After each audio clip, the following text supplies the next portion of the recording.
Bienvenue de l'autre côté de la porte. C'est qui? Une histoire contée par Ouanaouk. Cette histoire a commencé lors de la quête de la fleur de longévité, lorsque Léna se retrouva seule après le départ de Champipi.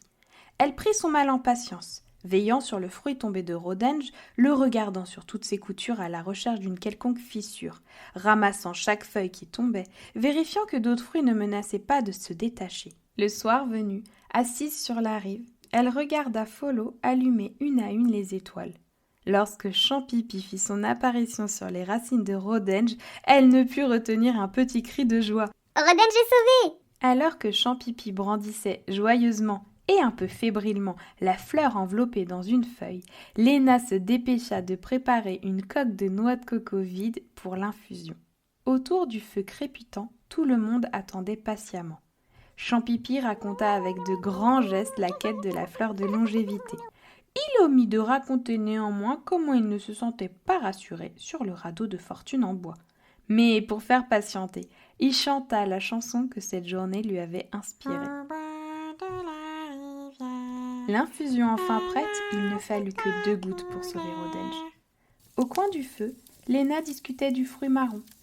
Elle ne savait pas quoi en faire, mais Champipi lui conseilla de le garder pour le moment au chaud dans sa besace. Et si quand il reviendrait la voir, le fruit n'avait pas mûri, ils trouveraient une solution ensemble.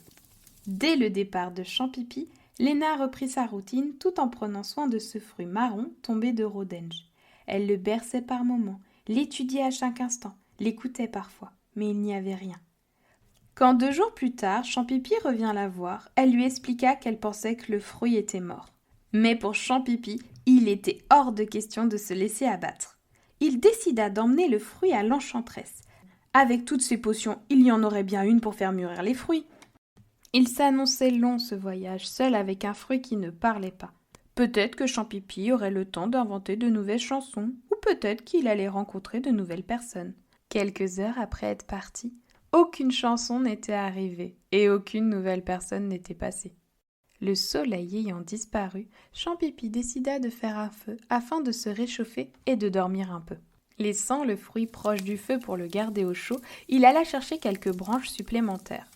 En revenant, il entendit de grands craquements. Sa baguette magique à la main, il remarqua que le fruit avait disparu. Des petits morceaux de coquille gisaient par terre.